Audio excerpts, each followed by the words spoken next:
Good evening. Okay, I've always been the type of girl who loves the happily ever after. Give me a good movie where a boy meets girl, they start dating, they fall in love, they get married, they have children, and wham, everything's happily ever after. So in 1972, I was in 10th grade in my small hometown of Burlington, North Carolina, and in walks tall, blonde, blue-eyed Mike McGinnis. He asked me for our first date. Well, it was more of, hey, you want to ride to the mall with me to pick up the America cassette tape that just came out? And yeah, sure, whatever. So we went on our first date, and then that date turned into more dates, and we became high school sweethearts, and 4 years later, we were married. We were both still in college, so we went to school full-time as well as worked full-time to support each other and sort of waved at each other as we were leaving to go to school or work or whatever. And so we were a little bit surprised when in 1982 our little bundle of joy came. We had Patrick, our son, blonde-haired, blue eyes, and tall, just like his daddy. So we were doing well. I finally graduated from college. Our careers got started. And then about 1985, Pitt County Memorial Hospital called Mike and asked him if he would come to Greenville, North Carolina and help them start a helicopter ambulance program. Mike was so excited. So we made the decision to move. And once we were there and he got started with his job, I thought, hey, I can go back to school again because I love to learn. So I went back to school in East Carolina University and got my teaching degree. And everything was going great. I graduated from East Carolina University at the end of 1970. I can't even get my years straight. Anyway, it was 1987, and January the 8th started out as any other day. Mike's birthday was going to be the next day. He was going to be 32. Patrick was so excited. All he talked about for days was his daddy's birthday. So we got up, we made a cake, we made a big meal, we took it up to the hospital to share with the helicopter crew. And while we were there celebrating and eating, a call came from the dispatcher saying that there was a 6-month-old baby at Camp Lejeune in North Carolina that was in cardiac distress, and they needed the helicopter to come and pick up the baby and transport her back to our hospital. So Mike, Pam, and Perry, the 3 members of the helicopter crew that night, got in the helicopter and left to go to Camp Lejeune. I packed up Patrick and our food and stuff and came back home. Got Patrick in bed. I went back downstairs to sit and just enjoy the silence and read a book. And about 10:20, a knock came on my door. Well, when a knock comes on your door at 10:20, you know that something's just not right. So I answered the door. And at the other side of the door was Betty, one of the other nurses. She had tears coming down her face, and she said, Lynn, we'd received an SOS call from Mike that there was an explosion on board the helicopter, and they were going to try to make an emergency landing in an open field. But before they could make the emergency landing, there was another explosion on board, and the helicopter burst into flames. They wanted me to come up to the helicopter crew, the office with them, to sit and wait while the search crew was out looking for the helicopter and hopefully survivors. So I got a neighbor to come and sit with Patrick because he was asleep.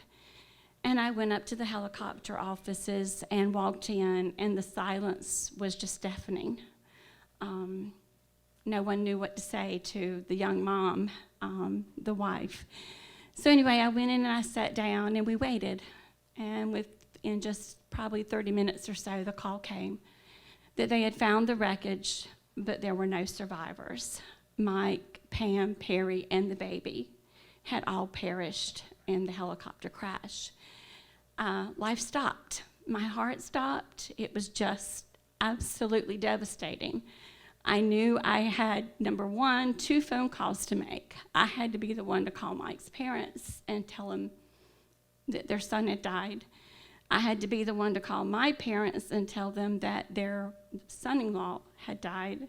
But then I had to go home and wake up my 4-year-old child and tell him that his father wasn't going to be coming home.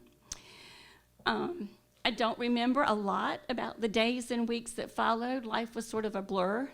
But I do remember that within about a month, my dad and my brother had come up to Greenville, North Carolina, packed Patrick and I up, and moved us down to Greenville, South Carolina. We actually moved in with my parents for a while. We tried to create a normal routine for Patrick, but it wasn't too much longer before I realized that this really wasn't going to be what we needed to do, that we needed to move on. We needed to be out on our own, so I bought a house in a cute little neighborhood, lots of young families, young couples, and so we moved in, and Patrick fit right in. He had lots of kids that he could play with. He was loving it.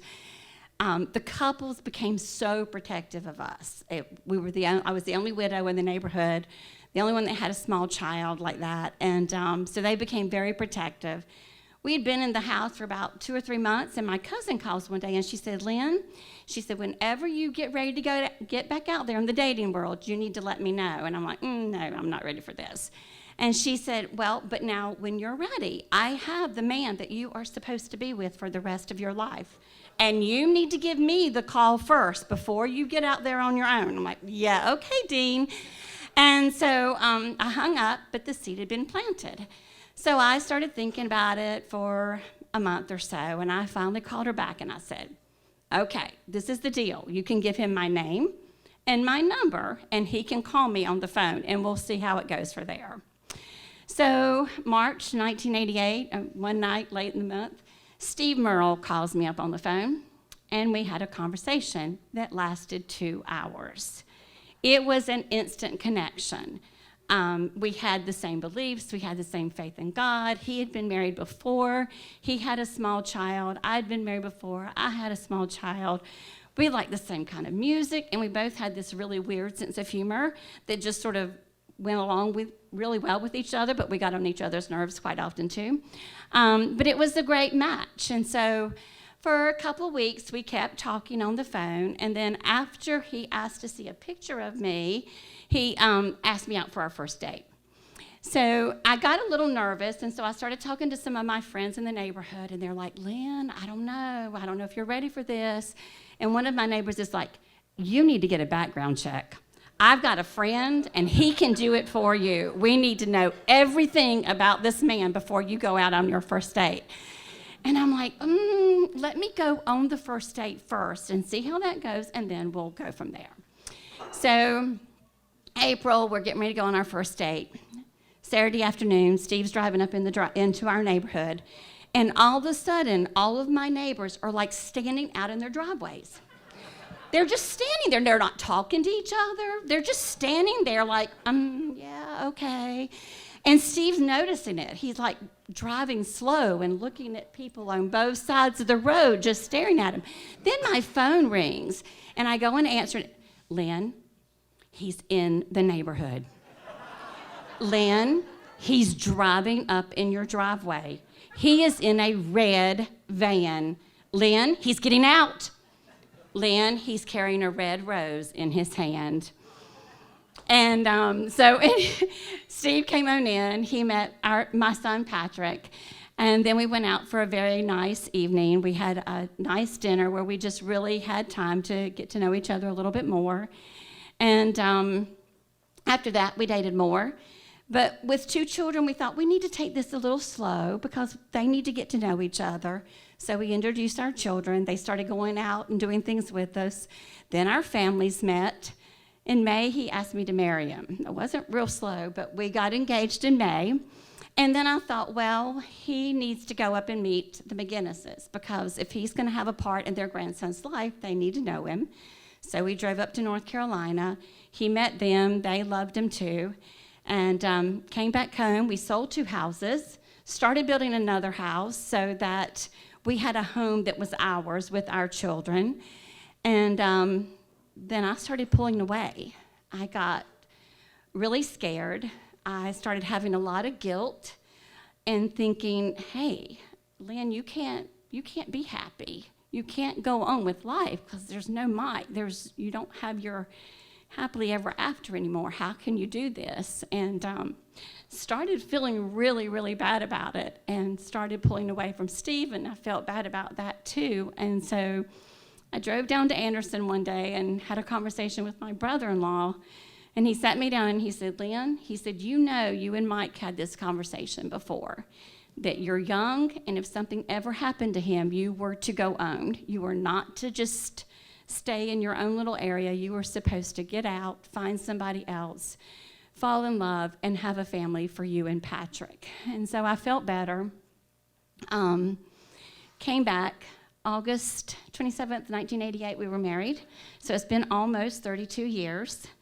We've had a lot of celebrations. We had our own child, so we have yours, mine, and ours, but they're very very close to each other. They love each other, and we've watched them grow, go to high school, go to college, get married. They have 3 children, so we have 3 grandchildren now.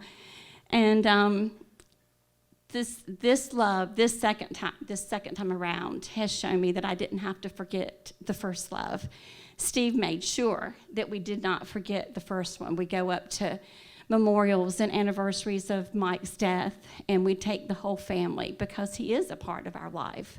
I didn't have to give that up, and I don't have to feel guilty for moving on. We've had some obstacles too. Cancer diagnosis, other things that have gone on in our lives, but he's always been my knight in shining armor. He's always been there for me. And I just thank you for listening to my story.